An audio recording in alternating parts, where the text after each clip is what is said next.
तो आपको क्या लगता है, प्रशांत किशोर की डिग्री पर भी कई बार सवाल उठते रहे हैं।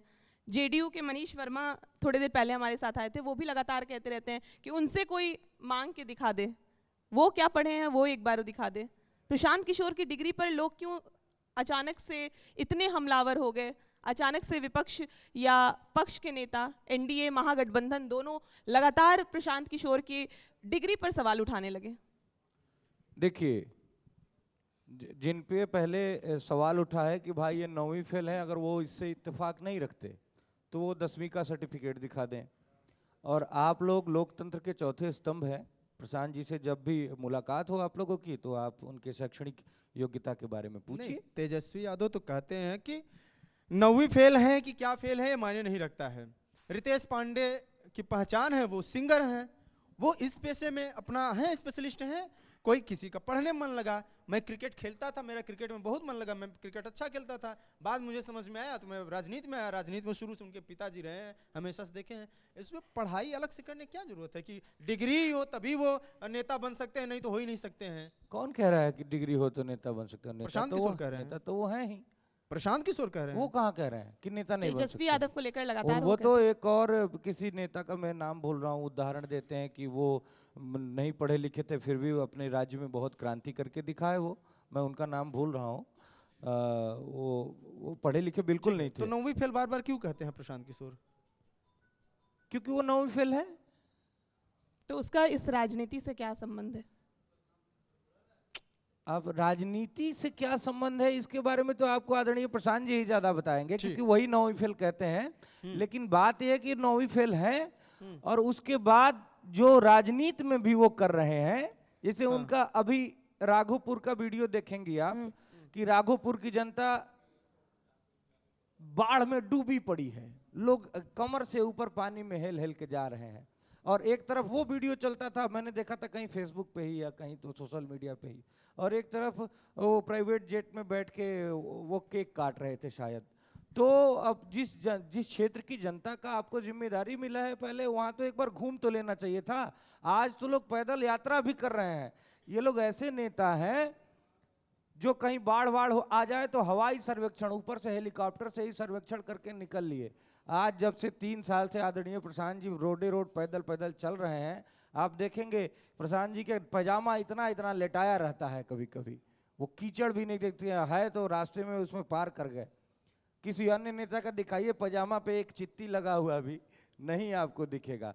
जितना मेहनत प्रशांत जी कर रहे हैं उतना मेहनत आज के डेट में बिहार का कोई नेता नहीं कर रहा है। और इतने सारे बिहार के नेताओं पे जिन पे भी आरोप लगा, कोई बढ़िया से आके उस आरोप का जवाब भी नहीं दे पाया। राघोपुर की आप बात कर रहे हैं, राघोपुर में तेज प्रताप यादव जाते हैं और अपने ही भाई के खिलाफ बयान देते हैं और लगातार उन पे टिप्पणी कर रहे हैं, लगातार विवादों में रह रहे हैं।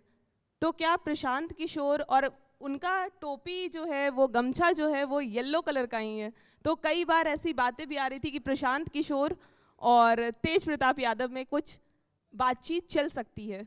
क्या ऐसा आपको थोड़ा सा भी लग रहा है कि तेज प्रताप यादव या प्रशांत किशोर में आपसी कुछ बातचीत चल रही है क्या? और देखिए, मुझे नहीं लगता कि ऐसा कुछ है, क्योंकि प्रशांत जी ने कहा है सीधे कि ना हम पहले किसी से गठबंधन करेंगे और ना ही बाद में। लेकिन आपने इससे पहले एक सवाल हमसे पूछा कि इसका राजनीति से क्या संबंध है, वो 9वीं वाली सवाल पे, तो उसका मैं जवाब अभी देना चाहता हूँ। राजनीति से इसलिए सवाल है, ऐसा सवाल है, उससे सरोकार है राजनीति से, कि ये दर्शाता है कि आप शिक्षा के प्रति कितने उदासीन हैं। आप एक राज्य के मुख्यमंत्री के लड़के हैं, आपको शिक्षा के प्रति तत्पर रहना चाहिए था। आपको शिक्षा तो कभी भी ग्रहण की जा सकती है। मान लीजिए आप क्रिकेट खेलने चले गए, उसके बाद भी तो आके पढ़ सकते थे।